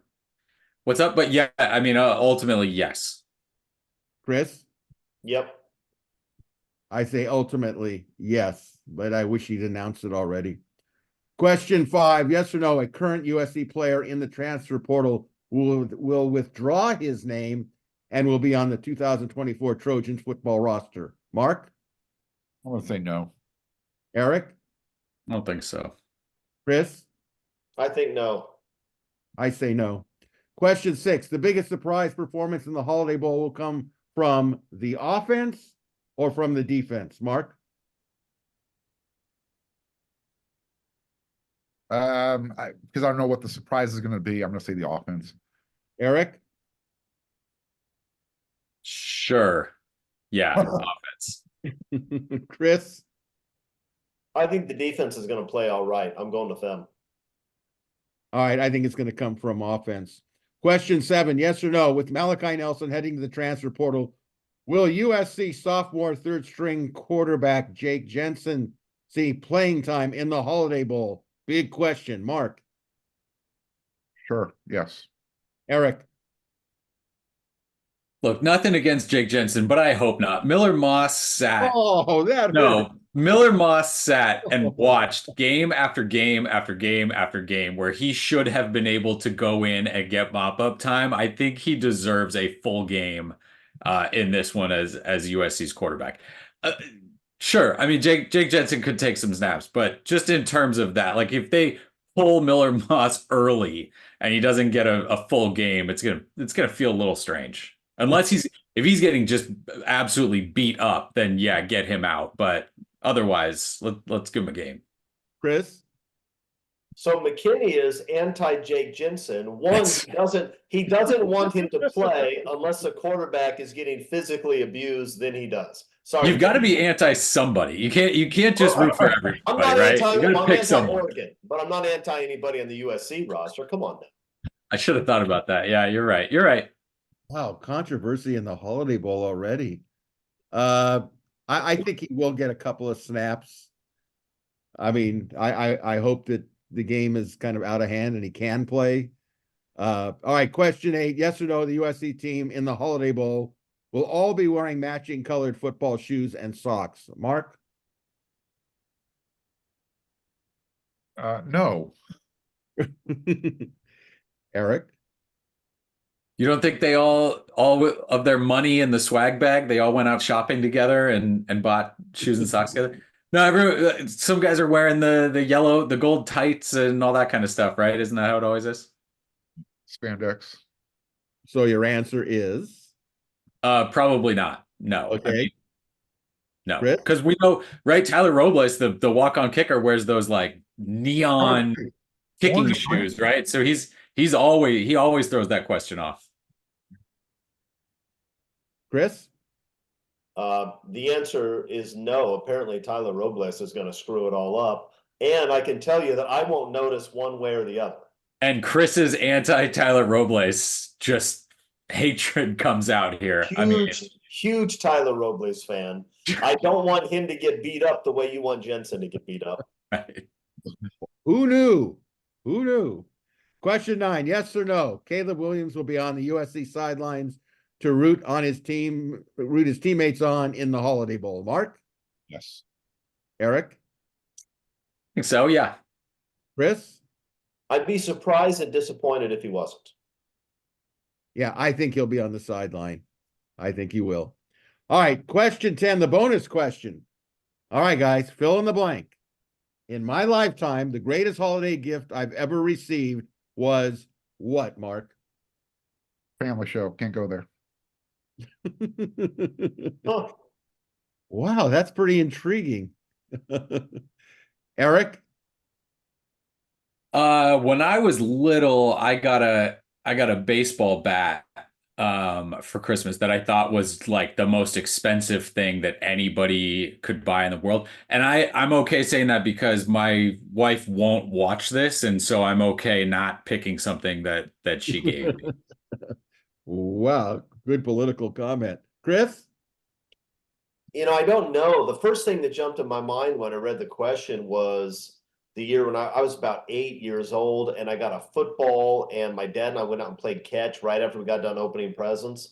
That's the thing that I remember. That can't possibly be the greatest holiday gift I've ever received, but I guess that's my answer. All right, my greatest holiday gift was I got a car from my parents, a 62 Chevy Impala, and their only request was, if we give you this present, we're giving it to you not to sit there and be wild with it, but to make sure you're driving home from parties and some drunk friend of yours isn't at the wheel. So they did it strictly because of safety issues, and I didn't abuse it, and I've always appreciated it. And what more could a guy that's 16 years old have than his parents give him a car? So I definitely appreciated that. So with that, Did you we're bling going it to, out like Reggie Bush? what's that? You bling it out like Reggie Bush? Exactly. I was Reggie Bush before there was Reggie Bush. All right, here we go. We're going to head into the fourth quarter here.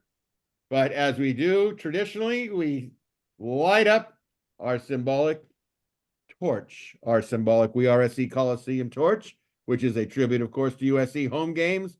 When the famed Coliseum torch is lit between the third and fourth quarter of every home game, you Big Ten fans are going to like it when you come out here and you get to see that tradition that's been going on for forever and a day.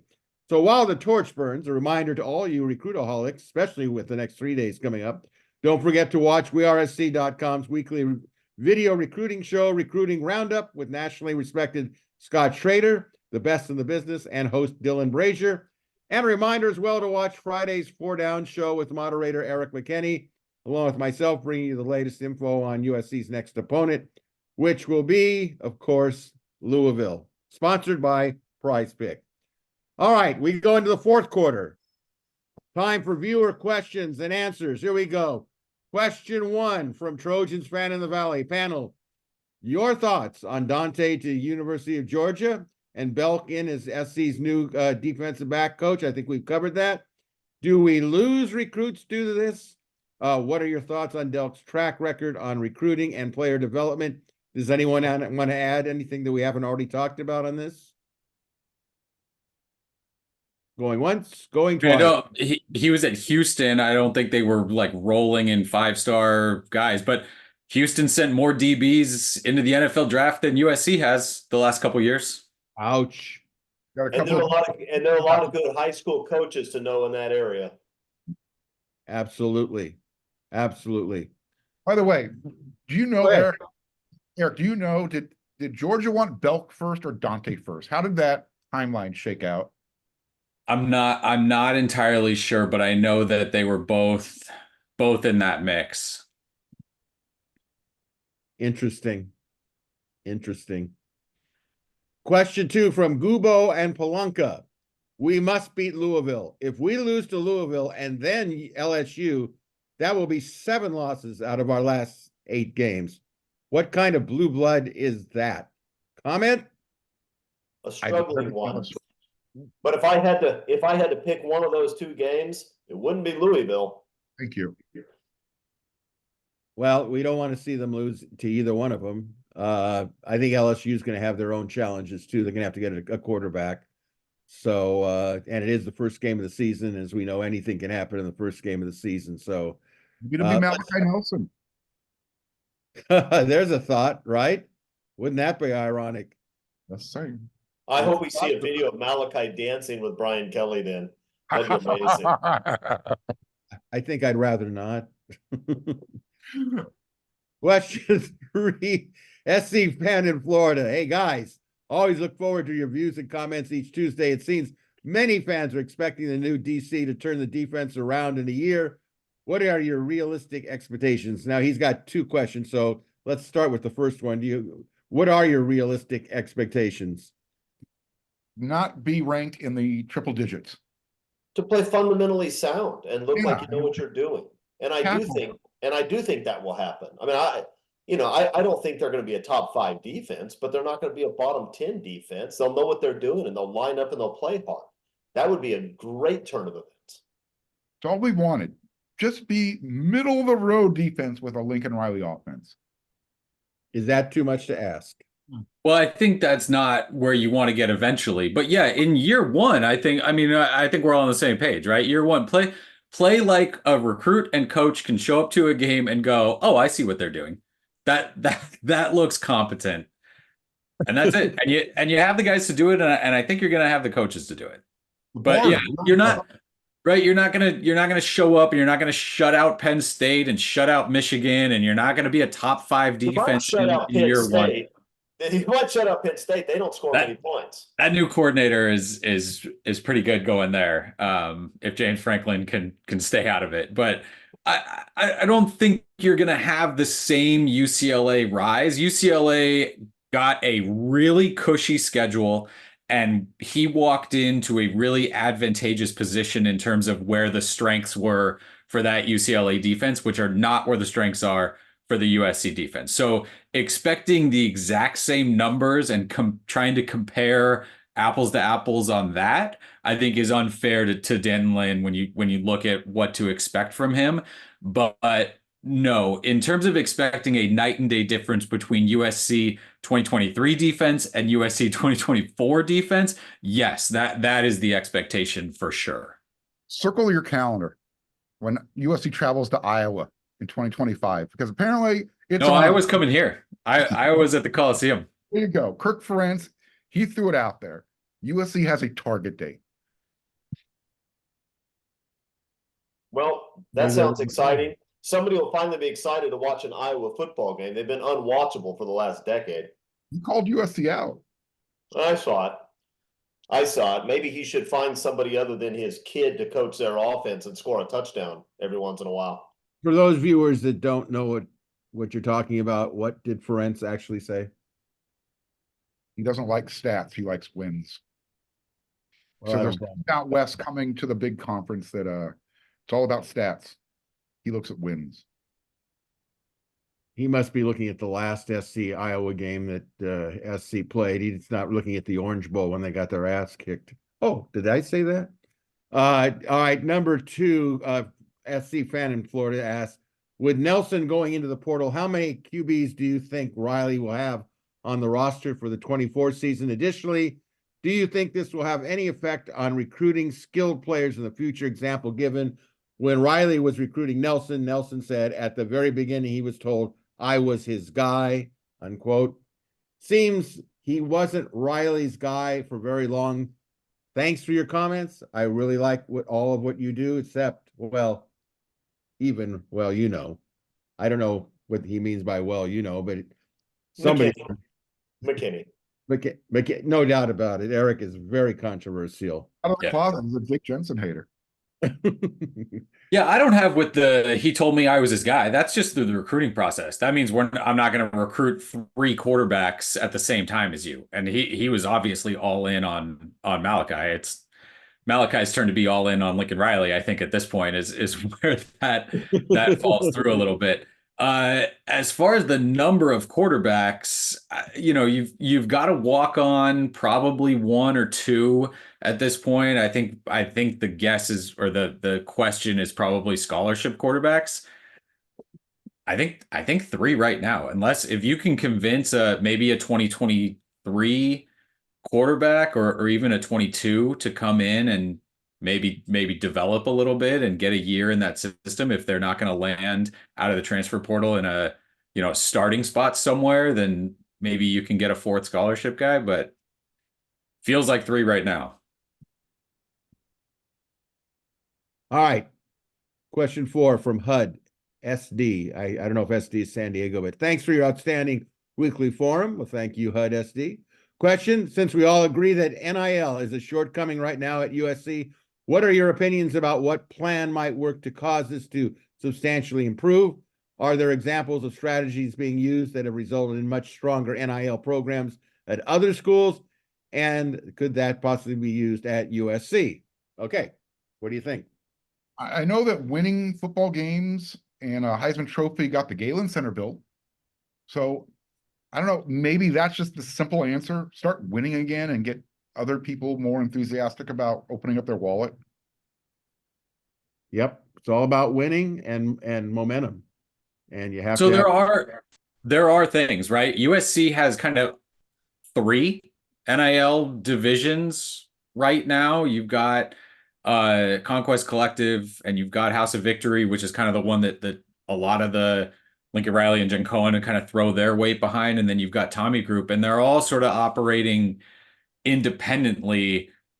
That, I mean, right? That there's the Office line, right? Oh, what kind of company isn't run by 2 managers or what? Like that's it, right? Get focused into one thing. Everybody at Oregon knows this is where your money goes, and this is what they're going to do with it. SMU right now is absolutely rolling in terms of NIL donations. They had a night where they kicked it together. I mean, USC had a big fundraising thing and put together $500,000. SMU snapped their finger and got 3 million in a night. Like those are the things that USC is competing with right now in terms of NIL. And I don't think USC is in a bad spot for it, but it still feels scattershot in terms of comparing it to some of these other ones that has just such a clear top-down direction of how to do this. And Oregon right now is a really good setup right now with kind of a fund that compounds interest and pays for itself, and they're set up well, where USC still kind of has this idea of doing it I hate the right way is kind of the fair-minded folks thing of yeah. But you come here and you'll do this and you'll be paid for your likeness and how it really works. It's not all that, but again, that kind of strikes me as the big thing is USC still has 3, where a lot of these other schools are really kind of in lockstep. This is our one, everything goes here, and this is how we're going to do this. I also wonder to what extent the money that USC has people with money and they donate to the university. The university raises huge amounts of cash, right?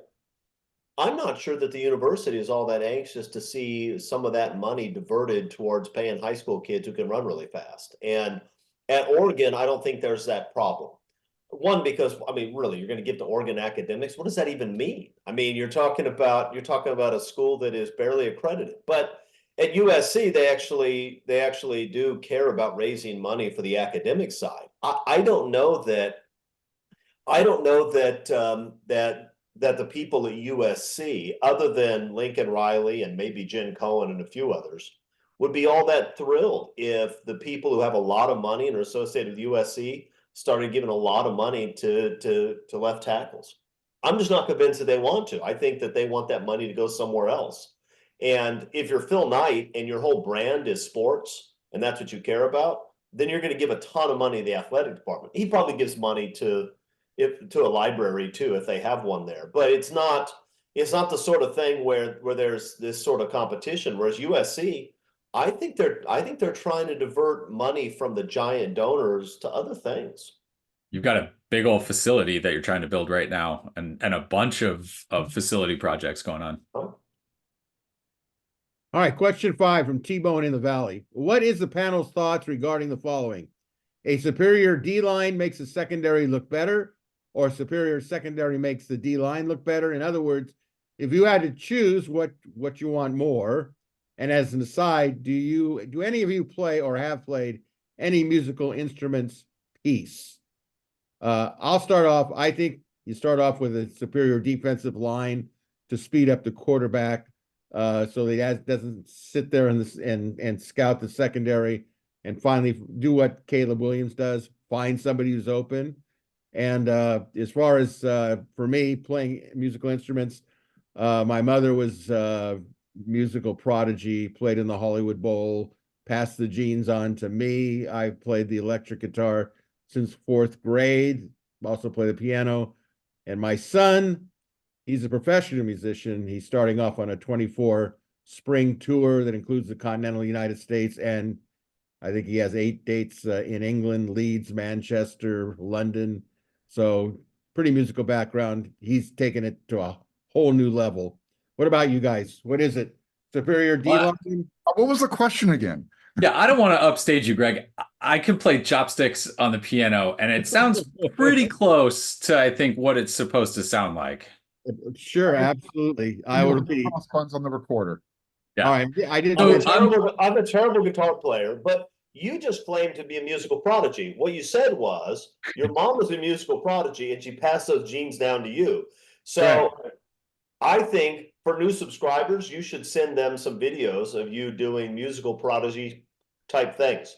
I know I'd like to see them. Well, the next best thing, since you brought it up, you can watch my son's band, Cheek Face, on YouTube. It's all over the place. I'll do that. By the way, I know D-line you, is the right answer. after this show, I would be disappointed if you didn't. I'm going Let's to. get back to the question here. A superior D-line makes a secondary look better, or is it the rush, or is it the secondary? Which one do you want? What do you pick? If I had my choice of a great unit on a football team, not just defense, but anywhere, I'd take a great defensive line. If you can't block the other side's guys up front, you can't do much offensively. I'm going to speak for Mark here. I think the way you build a team, for me, it's offensive line first, defensive line second, and then you have to get a 1-year transfer portal rental at quarterback, and you have to do that every year. And I know, like I said, I'm speaking for Mark there, so we can just move to the next one. That's his thing. Yeah. It's exactly my sentiment. There you go. Question 6 from Redondo Beach SC. Appreciate the podcast. What happened to boosters like Brian Kennedy? I realize we disrespected many financial boosters like Brian, but he obviously cares about college football enough to show up to an LSU title game. How do we bring the USC financial support back to the program? I'll touch on this to begin with. I know Brian quite well. I talked to him about 3 weeks ago. Nobody is more committed to USC than he is. He still is, but it's a question of the USC administration getting to Brian, talking with Brian, and he's not the only one. There's others, big hitters, I mean, we're talking major, read them in Sports Illustrated type big hitters that I know that have been kind of shoved off to the side for what ridiculous reason, which also includes Trojan clubs. This is a discussion that I've been saving for maybe the off season, but no, Brian, who built the practice fields, that obviously the Brian Kennedy field, would love to be involved, has suggested things, but I think it's a matter of they're just nervous about boosters in general, which I think is a wrong approach. You can't ask these guys, give us a couple of million when they need it, and we don't know you otherwise. Any comments? I'll just be real brief about it. It's not so much about getting the check from these individuals or corporations or whomever. Does USC want to have their input after they've handed over the check? That's where the issue is. It's how much influence are you paying for? And I think USC just hasn't crossed that bridge yet of, all right, if we're going to ask for the check, we got to let them have some influence as well. So that's my whole take on it. Well, there has been some questions. One was B. Wayne Hughes was one of the great boosters in America for college football. He's the one behind Lynn Swann being hired, and I know that for a fact. It was told to me by another big-time booster, and he always regretted doing that. Also, the fact of the matter is that they miscalculate the knowledge of some of these guys. Some of these, Brian Kennedy, his roommate in college was Hal Bedsole. He knows football back and forth. And the way they've treated some of these guys is just ridiculous. They should get together and work together. And I think they do have some suggestions. And I do agree that they don't want somebody that's a big time booster telling them what to do. But you know what? You got to find a common ground on that one.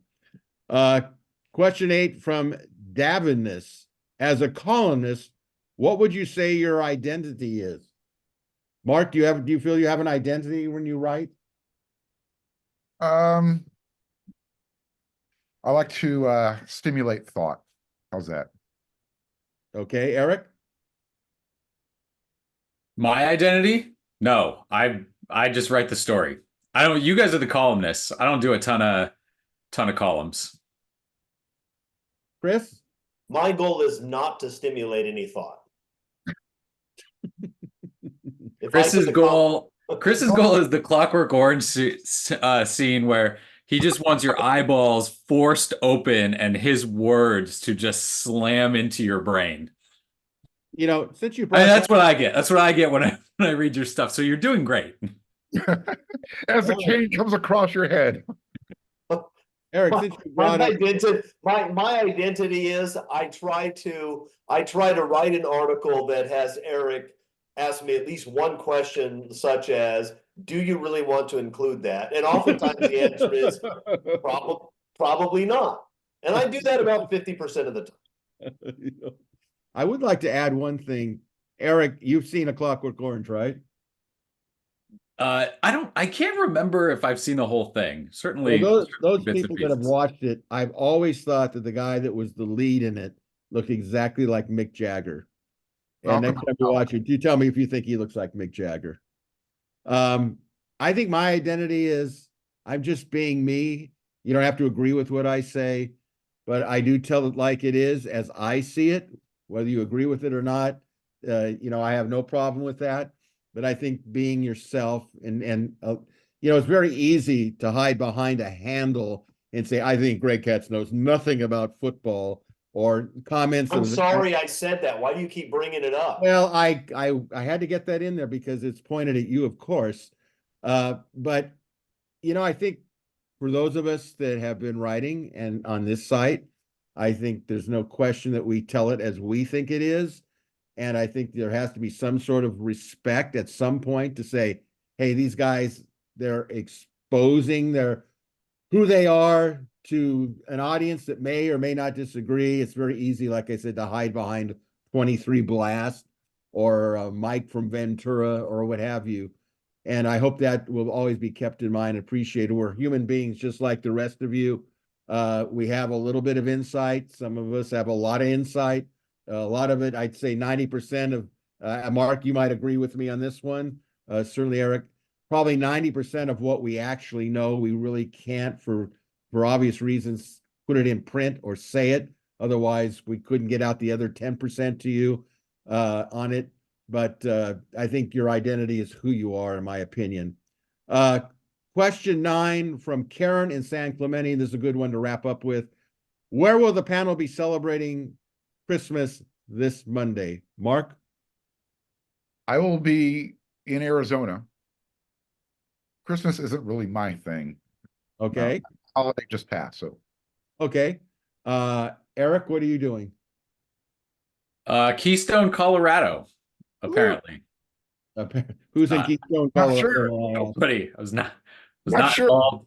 Not involved in the planning stages of that, but apparently that's the destination. That's a good husband. Whose side of the family is Keystone? Nobody. There's skiing there, of which I will not be partaking. Okay, you don't want to rip up your knee and have surgery. Okay, we get it. Yeah, skiing, just I'm sure there's a lot of skiers out there, but Work in the hot tub with a hot toddy. yeah, Oh, my. seems fine. Chris, what's happening in Dallas? What are you doing for Christmas? Yeah, I will be in the DFW metropolitan area for reasons of security. I don't want to tell Karen where I'm going to be, but I will be local. Who is Karen? She's one that asked the question, Karen in San Clemente. Oh, okay. I got it. All right, I will be actually in San Clemente at my sister's for a family gathering, which is always a lot of fun. They're all sports nuts. Is your sister Karen? No. Oh, okay. My sister is Lisa. So it's always fun because half of them are for SC and half of them are for UCLA, and it always gets around to the same thing. And so they'll all want to know how's the recruiting going for both sides. So it's kind of fun. A reminder again, if you have a question or comments for our panel, go to the WeAreSC message board on the premium members site. Click on the thread that pertains to Inside the Trojans Huddle. Viewer or listener questions. One last overtime question, then we're done. Panel, there's been a recent attention paid to future Big Ten schedules that require that the Big Ten has to make sure the USC and UCLA play their rivalry game at the end of the regular season, with the exception, of course, when USC hosts Notre Dame, which happens every other year in Los Angeles during Thanksgiving. Panel, to enhance this unique crosstown rivalry between SC and UCLA and turn it into a mini bowl field, would you buy into having the SC-UCLA game played at SoFi Stadium, which would be a neutral field? What would be the pros? What would be the cons of such a locational move? Do you like the idea, Chris, or not? My gut reaction when I first read this is that I hate the idea. Although Dallas and Dallas in the Cotton Bowl is used for Oklahoma, Texas, and they made something out of that that's kind of unique. it might be good for recruiting, but I still like the old traditional stadium. So I would be opposed, but not violently so. Okay, Mark? Yeah. Let's just keep the status quo. The Rose Bowl has already lost its prestige. I'd like to see USC at least playing in that stadium every other year. Eric? I was with Chris, which I hate saying that, but when I first read this, my initial reaction was no, absolutely not. But the more I think about it, the more I don't hate it. Maybe like every third year, right? Like it's rotational the way you do that, but it would be the only team, right? You don't want to give up a home game. Maybe you make UCLA give up every other home game and keep it at the Coliseum when USC hosts it. So I don't hate it. I don't see a need to do it, I guess, is where I'm landing on that. Eric, just embrace it. Just embrace it. When you hear me say something and it sounds right, just go with it. Don't fight it. Fight so hard. One step away from an alternate uniform if we go that route. I can feel it. It's going to happen. I'm already still tasting the bile in my mouth from the Lakers raising a freaking in-season tournament banner. Everyone gets Not going to go off. I mean, I know that's why you want USC to win the Holiday Bowl. Get a Holiday Bowl championship banner up there next to the Heisman winners in the Coliseum. Just a magical home opener in 2024 when you see that.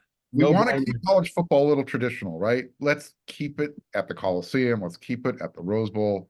Both teams can wear their home jerseys. You don't need to play it in another. Put USC UCLA basketball in SoFi. See if you can turn that into a basketball stadium. There you go. I'm open. I'm not saying that I totally dislike it. I'm open to it. And I'll just leave it at that. So again, if you enjoyed Inside the Trojans Huddle, please click on the like and red subscriber buttons. We greatly appreciate your support. Be sure to check out WeAreSC.com. Become a premium subscriber. That'll do it for Tuesday's edition of Inside the Trojans Huddle. Reminder to watch 4 Downs on Friday for the latest USC and college football news presented by Prize Picks.